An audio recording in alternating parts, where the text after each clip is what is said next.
Bun găsit, dragilor, la citirea interactivă pentru ziua de joi, 23 noiembrie. E bine, vă alegeți un pachet de cărți sau poate un număr de la 1 la 3. 1, 2 sau 3. Și pentru diversitate, de această dată, am să încep cu numărul 3. Haideți să vedem care ar fi mesajele pentru cei care ați ales numărul 3. Roata norocului ne arată pentru voi o schimbare pozitivă. Vă doriți o schimbare pozitivă, dar la momentul ăsta văd că vă faceți ceva griji dacă se va întâmpla sau nu această schimbare pozitivă.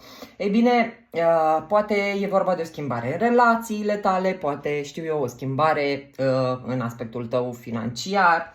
Dar cavalerul de bâte aici mi arată și atitudinea ta față de această situație. Ba vrei, ba nu vrei. Cumva e o atitudine aici de on-off.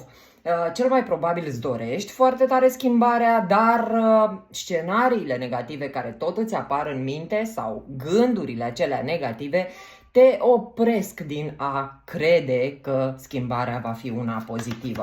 Haideți să vedem totuși cu ce vine roata norocului pentru voi joi. Văd că speranța asta de schimbare pozitivă vine cumva cu un echilibru sau cel puțin pare așa că vă liniștiți. Gândurile spre schimbarea aceasta pozitivă în căsătoria ta, cel mai probabil că avem marele preot aici, sau poate cine știe în relațiile tale, acelea cu angajament. Deci vorbim de ceva serios, da? Poate contractul tău de muncă dacă te gândești la job, poate relațiile în care știi că ți-ai luat un angajament sau persoana cu care ești într-o relație și-a luat un angajament față de tine. Speranța asta că lucrurile se vor schimba într-un mod pozitiv, văd că te liniștesc. Dar hai să vedem la ce sau de ce te îngrijorezi la momentul ăsta. Ei bine, te îngrijorează conexiunea. Poate e vorba de iubire la unii dintre voi, vedem și o trădare aici. Cel mai probabil unii dintre voi ați resimțit că ați fost înjunghiați pe la spate de acest suflet pereche și te îngrijorează ca nu cumva și pe viitor să se întâmple acest lucru. Văd aici o ofertă destul de serioasă de la o persoană care n-a fost tocmai potrivită sau n-a fost tocmai constantă în viața ta. Văd o speranță de schimbare la tine aici.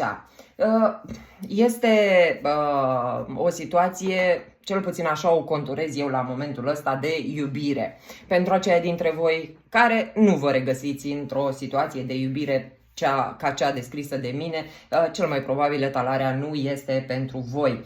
Deci văd aici că vă liniștesc gândurile că schimbarea pozitivă ar avea loc în această conexiune, în această relație de iubire, pentru că omul ăsta văd că vine către tine cu intenții din cele mai bune și cele mai serioase, dar neseriozitatea sa de până acum te face să te gândești și la o eventuală trădare pe care cel mai probabil ai mai trăit-o sau cel puțin omul ăsta te-a mai făcut să suferi în trecut.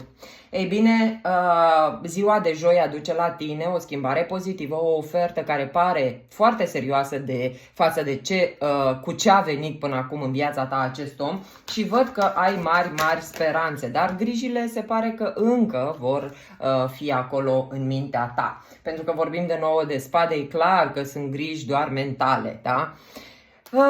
Dragilor, sfatul pentru voi e să trăiți momentul. Bucurați-vă de ceea ce se întâmplă acum în viața voastră. Lăsați viitorul, că nu aveți voi de unde să știți cum va fi viitorul vostru și ar fi bine să evitați gândurile acelea negative pe principiul ăla de ce ți-e frică nu scapi. Îngerii îți spun și ei să ai credință, să ai încredere că totul va fi bine. Iar oracolul îți spune să te uiți la partea aceea luminoasă, nu te mai uita la partea aia întunecată. Orice relație are și bune și rele.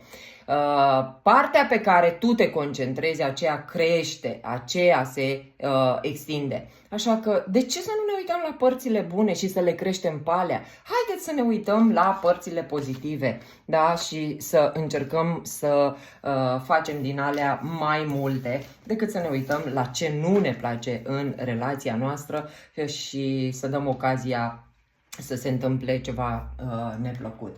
Așa că, dragilor, vă urez succes. Mergem mai departe de această dată cu numărul 1. Haideți să vedem la numărul 1 care ar fi mesajele pentru ziua de joi, 23 noiembrie. E bine, aici regina de bâte, un berbec leu segetător, poate ai de-a face sau poate cine știe, iată și din nou o carte care reprezintă zodia leu, poate ești zodia leu sau ai de-a face cu cineva în zodia leu. Văd aici și hierofantul sau marele preot, dragilor. Posibil să ai aici o nemulțumire sufletească legată de această persoană sau cine știe, poate este o situație care ți-a creat tot felul de gânduri negative legate de bani, legate de o situație emoțională din relațiile tale, pentru că vedem, noul ăsta de bâte ne arată și ne indică starea ta actuală. Cel mai probabil ai avut o perioadă în care te-ai simțit poate singură, abandonată sau abandonat, poate ai avut anumite stări care ți-au creat, să spunem, mult stres, oboseală mentală, fizică și așa mai departe. Regina de bâte poate veni aici în etalarea ta cu o putere, o încredere mai mare în tine care te poate ajuta să treci peste momentele acestea dificile din viața ta. Iată, avem și regina de spade care vine să ne arate aici o putere mentală fantastică care te ajută să te ridici. Cu puterea lângă, este clar că vei descoperi resursele pe care poate nici nu credeai că le mai ai, să te ridici de acolo de jos, din starea aceea și să îți descoperi cu adevărat potențialul, să deschizi practic un nou capitol din viața ta, de această dată cu mult mai multă bucurie, fericire, abundență, da, în viața ta de zi cu zi. Ei bine, regele de monede aici, un taur, o fecioară, un capricorn, poate fi o persoană care te poate ajuta, poate prin înțelepciunea sa, poate este chiar persoana care te ajută financiar, dacă e vorba de o lipsă financiară, poate este acel om care deschide sau te ajută să deschizi acest nou capitol mai abundent, mai prosper în viața ta. Vedem că te pune pe gânduri toată situația asta a ta, schimbarea care e cumva necesară ca să poți ieși din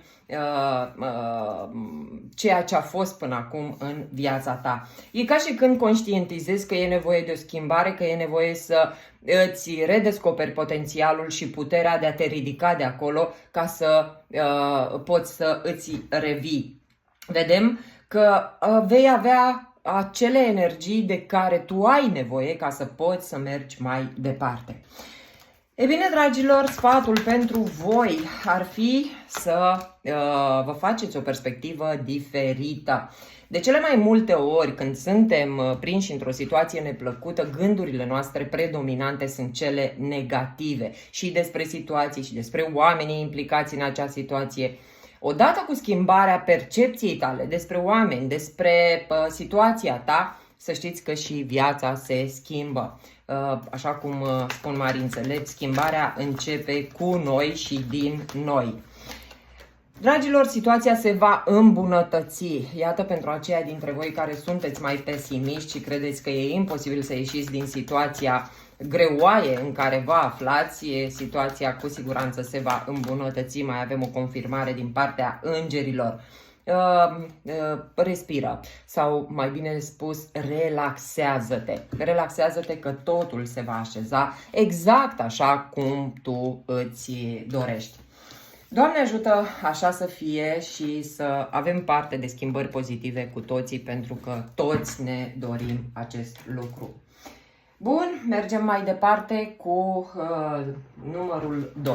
Haideți să vedem la numărul 2 care este mesajul pentru numărul 2. Treiul de spade aici vine cu o suferință. O suferință cel mai probabil din cauza unei minciuni pe care ai putea să o afli sau cine știe a unui comportament neadecvat a unei persoane din viața ta. Dar soarele aici ne spune că ar putea fi o zi din aia de la agonie la extaz. Haideți să vedem care este suferința. Suferința că poate nu ai ce îți trebuie, dar cu cartea lumii, iată cum cumva etalarea ta ia o întorsătură cât se poate de pozitivă. Ei bine, cărțile ne anunță că se va încheia o etapă în care te-ai simțit sărac, abandonat, lipsit de ceea ce își dorea practic inimioara ta. Se încheie o etapă de suferințe, de momente în care ți se părea că lucrurile grele sau cum era aia, tot ce mai rău vine spre mine parcă în acest moment. Ei bine, dragilor, văd că e o situație destul de greoaie, dar faptul că tu poți și reușești să închizi acest capitol și să vezi din nou cu speranță viitorul, ne arată clar că circumstanțele din această zi te vor face să speri că tot ce a fost mai rău în viața ta a trecut și că de acum încolo ar putea începe un capitol nou de viață mult mai bun pentru tine. Soarele ne arată că poate avea loc aici o renaștere a ta. Soarele de obicei dă viață, da? Prin soare, prin lumina soarelui, plantele cresc, totul crește atunci când este soare și frumos afară. Se anunță pentru voi un succes care poate pansa o rană mai veche, mai recentă pentru alții dintre voi. CV se face dreptate și cumva văd aici chiar o mândrie de sine că ai putut să treci peste toate aceste provocări prin care unii ați trecut în ultima vreme, aceia dintre voi care vă regăsiți în această etalare. Ți-a fost greu, a fost dureros, a fost trist pentru tine, dar iată că a trecut și acest moment și poți să spui că ai încheiat cu succes această etapă din care ți-ai învățat lecțiile și acum ești pregătită să vezi obiectiv situația ta și să mergi mai departe încrezătoare că totul se va schimba.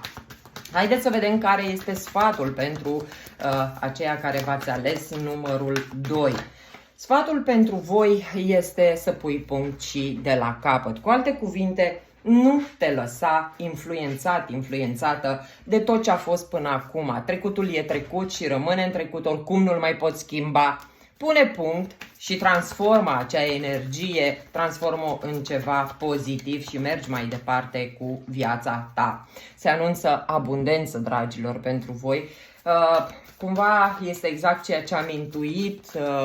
Deschizi un nou capitol mult mai abundent și prosper în viața ta. Uită-te la imaginea de ansamblu și lasă părțile alea care nu ți-au plăcut. Privește tabloul întreg și ai să poți să vezi poate o altă imagine decât ai văzut sau decât ai avut tu capacitatea să vezi în cinciul de monede. Pentru că acolo sunt sigură că te-ai uitat doar la ceea ce lipsește din viața ta. Capacitatea asta de a ne uita la ceea ce e bun în viața noastră ne poate ajuta să schimbăm un tipar de gândire negativă într-unul de gândire pozitivă. Așa că, dragilor, eu vă sugerez ca fiecare zi din viața voastră să găsiți cel puțin un motiv pentru care să-i mulțumiți lui Dumnezeu. Și o să vedeți că ușor mintea se obișnuiește să vadă părțile pozitive din viața noastră. Eu vă mulțumesc pentru atenție, vă urez o zi cât se poate de minunată și nu uitați, aștept în comentarii să-mi spuneți cum v-ați regăsit în citirile mele. Vă pup, pa, pa!